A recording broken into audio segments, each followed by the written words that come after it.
Depuis le début de l'épidémie, nous avons réorganisé complètement le service en faisant deux secteurs qui ne se croisent pas. Un secteur pour prendre en charge les patients qui sont Covid+, ou qui sont suspects d'infection par le Covid.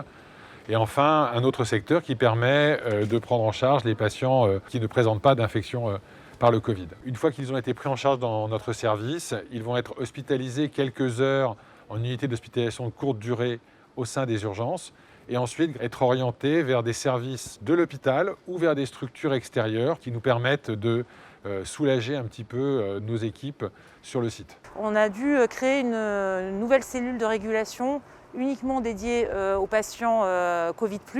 Elle a une double fonction, c'est d'une part bien sûr faciliter les sorties des patients Covid et aussi de gérer les entrées et les admissions sur le GH, c'est-à-dire à la fois les appels des urgences qui ont besoin d'admettre des patients, mais aussi des structures extérieures qui ont besoin de lits d'aval. Et donc nous essayons au mieux de répondre à ces demandes et d'offrir le capacitaire selon la typologie des patients. Dans le service des urgences de Cochin, on est plutôt aux alentours de 180 passages par jour. Actuellement, on a 80 personnes qui se présentent au niveau des urgences, environ.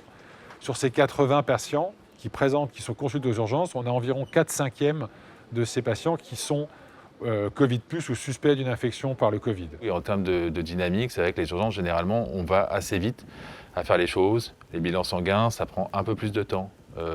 S'habiller, voilà, c'est vraiment toute la logistique liée à l'infection. Ce qui est plus compliqué aussi, c'est le relationnel avec les patients.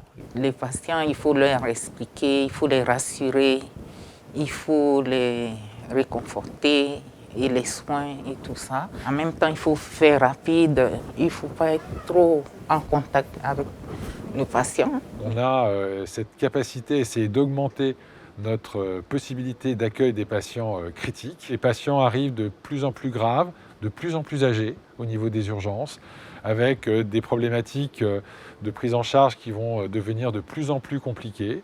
Mais on espère véritablement que le fait qu'on transfère des patients vers d'autres régions de France, le fait qu'il y ait aussi une vraie mobilisation entre les différentes structures, tant de l'assistance publique que des structures privées et autres, on arrive progressivement à absorber ce flux entrant. C'est un véritable challenge, mais qu'on espère véritablement qu'on pourra gagner.